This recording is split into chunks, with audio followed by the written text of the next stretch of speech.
अब जाने दीजिए बाबा, जो होता है अच्छे के लिए होता है। मतलब ये कि अब हमको वो नहीं कोई और माल चाहिए।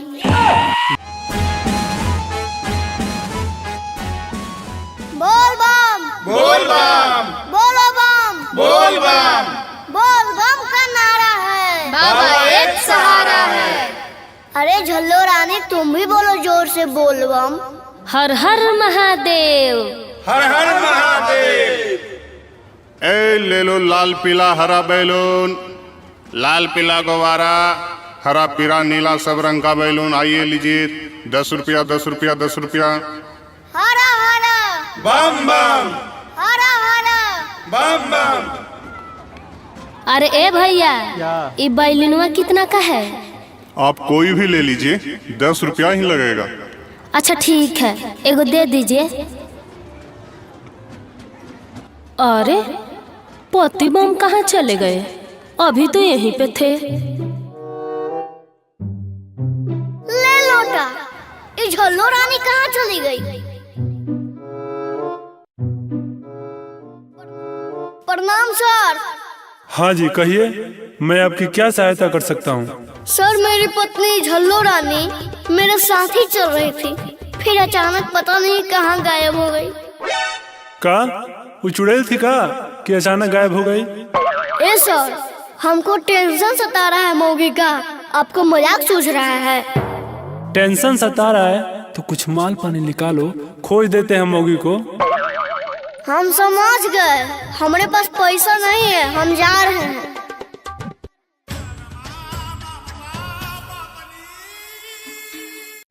ओम नमः शिवाय, ओम नमः शिवाय।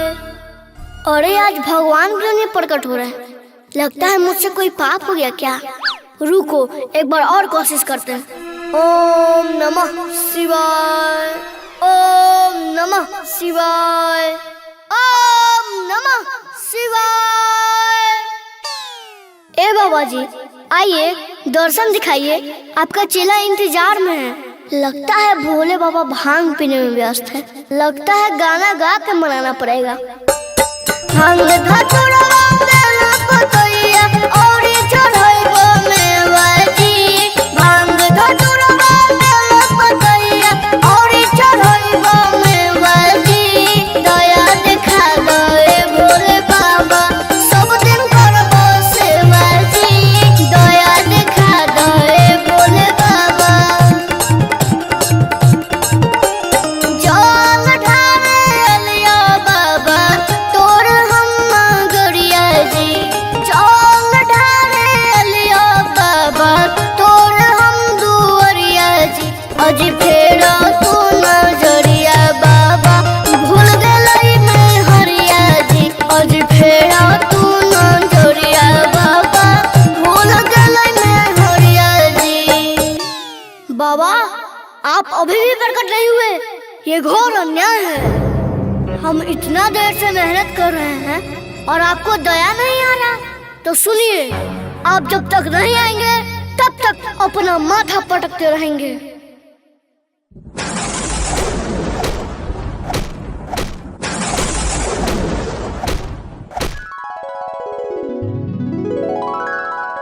अरे क्या हुआ भक्त, जो इतने गुस्से में दिख रहे हो? बाबा अब हम आपके धाम कभी नहीं आएंगे घूमने, नफरत हो गया है मुझे आपसे। बालक आखिर हुआ क्या, जो आज बहुत व्याकुल लग रहे हो? बाबा हम और हमारी मेहरारू जल चढ़ाने आ रहे थे, लेकिन मेरी मेहरारू अचानक कहीं गायब हो गई। अच्छा, तो पत्नी कहीं खो गई तो तुम्हें पुलिस कंप्लेन करना चाहिए था ना, सीधा अब मुझे ही बुला लिए। शंभुनाथ जी आप तो जानवे करते हैं, इस कलयुग में बिना घूस लिए कोई भी पुलिस काम करता ही नहीं है। अच्छा तो बस इतनी सी बात, रुको मैं पता लगाता हूँ कि तुम्हारी पत्नी कहाँ है। अरे बालक, तुम्हारी धर्म पत्नी कहीं बैलून लेके बैठी हुई है। क्या? लगता है कहीं बैलून खरीदने में छूट गई।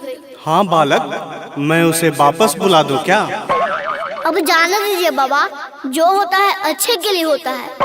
मतलब ये कि अब हमको वो नहीं कोई और माल चाहिए। मूर्ख बालक, ये सरासर घोर अन्याय है। जिससे तुम प्रेम करते हो या जो तुम्हें प्रेम करती है उसका साथ दो। दूसरा और तीसरा के चक्कर में मत रहो। ये सब मोह माया है और कुछ नहीं। बाबा, मैं ये नहीं कह रहा हूँ कि मैं उसे नहीं रखूंगा, उसको भी रखूंगा। उसके अलावा एक दो और जुगाड़ करवा दीजिए बोनस में, तो मन हरिहरा जाएगा। ठीक है, रुको। भोलेनाथ जी, ये तो मेरे झल्लो रानी को ही वापस ला दिए और आप चले भी गए। काहे? कोई दूसरा लड़की चाहिए था का? अरे नहीं सुना, जब तुमको इतना मेहनत से भोले बाबा जी मिला ही दिए हैं तो मुझे दूसरी लड़की क्यों चाहिए? अच्छा, हम सब बुझते हैं, हम मूर्ख नहीं हैं। अच्छा, ये सब छोड़ो पगली, और इस सावन के पावन महीना में एक गाना सुनाओ। हाँ तो आइए, आप भी साथे साथे नाचिएगा, हम गा रहे हैं।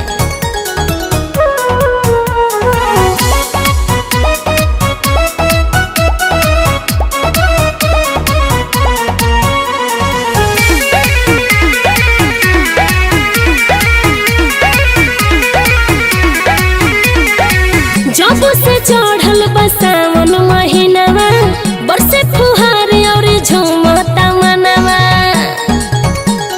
हे जी सुनिए ना, जब से चढ़ल बसावन महीनवा, बरसे फुहार और झूमता मनवा।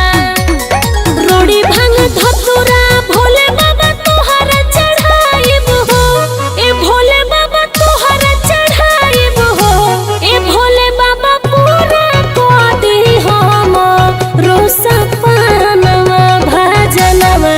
तोहर सब दिन गायब हो। ए भोले बाबा पूरा को दी हम रोसपनवा भजनवा, तोहर सब दिन गायब हो।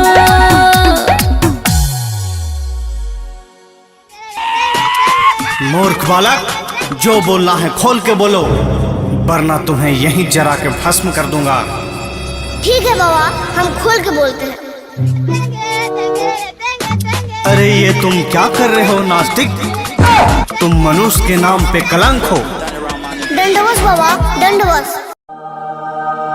ओम नमः शिवाय, ओम नमः शिवाय, ओम। अरे ये क्या कर रहे हो बाबू?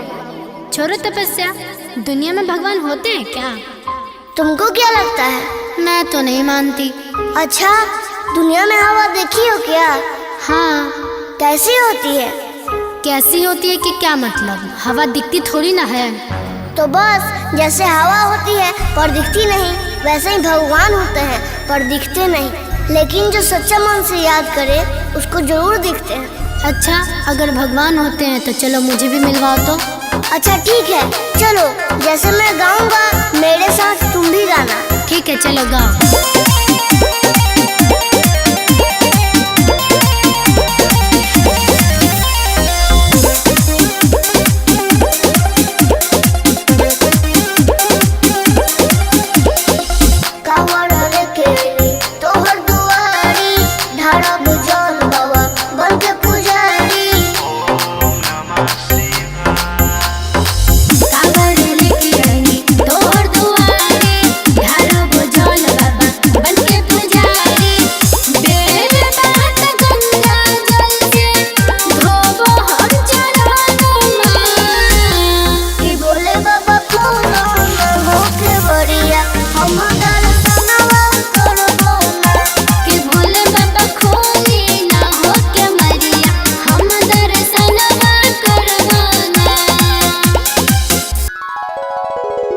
हम तुम्हारे तपस्या से खुश हुए भक्त। बोलो क्या चाहिए तुम्हें? प्रणाम भोले बाबा। देखी, हो गया ना विश्वास, भगवान होते हैं। अब जो भी भोले बाबा से मांगना चाहती हो मांग लो। ठीक है, आप अगर असल में भगवान हैं तो सुनिए मुझे क्या चाहिए।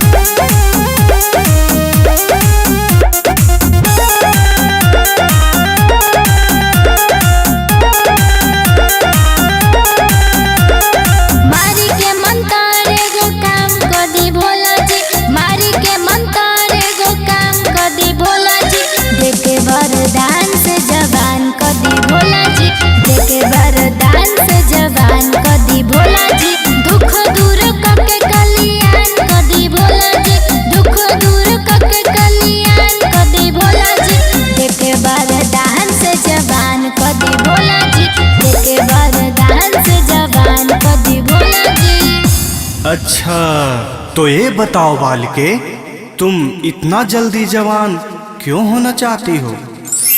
अरे बाबा, आप तो ब्रह्मांड के मालिक हैं।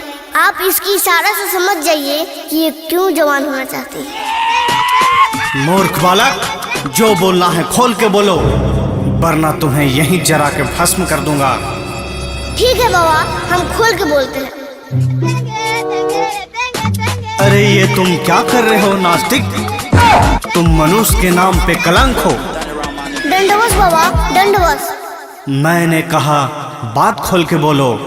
अच्छा, तो सुनिए बाबा, इसको शादी करना है, इसलिए जल्दी जवान होना चाहती है। तुम इसका चिंता मत करो बालक, तुम अपना बताओ, क्या तुम्हें भी कोई फल चाहिए? बाबा पूछिए दिए हैं तो एक आध दो माल जुगाड़ करवा दीजिए, मेरा भी कल्याण हो जाएगा।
अभी तुम्हारा ज्ञान प्राप्ति करने का उम्र है बालक, ये सब फालतू चीजें पे ध्यान मत दो।